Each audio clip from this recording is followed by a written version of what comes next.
Prashant, you spoke about the entire earnings sector, earnings performance for the market at large. I'm looking at the consumer space, and there were two that really confounded me because both of them saw decent growth in terms of performance. The stock price moves were very divergent, and this happened in the last couple of days of the week. I'm talking about Trent and Page Industries. So let's talk about that, tale of two cities. So if you look at the post-earnings performance, 2 days post-earnings, Page Industries was up around 9%, whereas Trent was down 8%.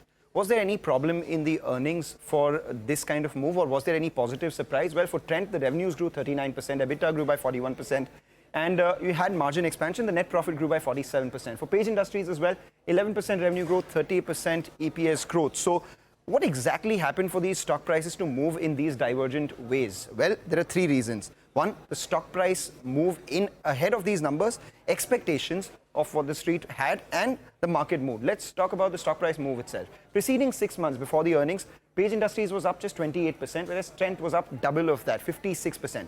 The last 12 months, Page Industries has actually been an underperformer, up just 17%, whereas Trent is up 183%. So stock price move was one of the factors. The second, performance versus expectations. So this is Bloomberg expectations, and this is CNBC-TV18 poll. For Page Industries, the result versus expectations was up by about 19% on the revenue, 18% on the net profit. For Trent, it was down 3% on the revenue and down 22% on the net profit as compared to expectations, despite growing 47% on the bottom line itself. And they were below their own 5-quarter average for Trent as well. The last 5 quarters, on an average, the revenue has grown 51%. This time around, due to muted consumer sentiment and perhaps a high base as well, grew just around 39%. For Page Industries, the last 5-quarter average was a decline of 2%. So in that regard, an 11% growth seems like a far outperformance itself. The third most important, market mood. In October, just a month ago, Trent was up 10% between October 7th and October 9th.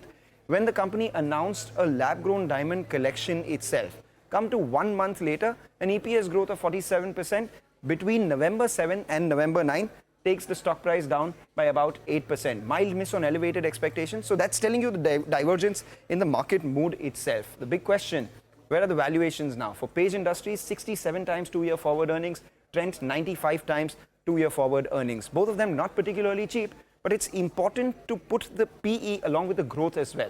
The expected EPS CAGR for Page Industries over the next couple of years is 19%, and for Trent it is 55%.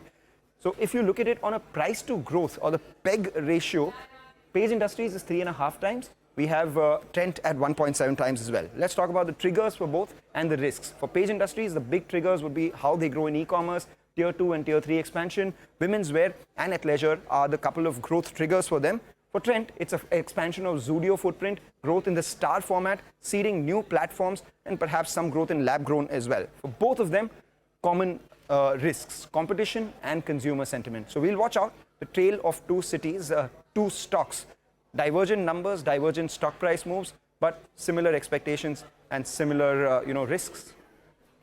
In fact, let's go across to Shiv. Shiv, you own Trent in your portfolio. What did you make of these numbers, and what exactly are you doing?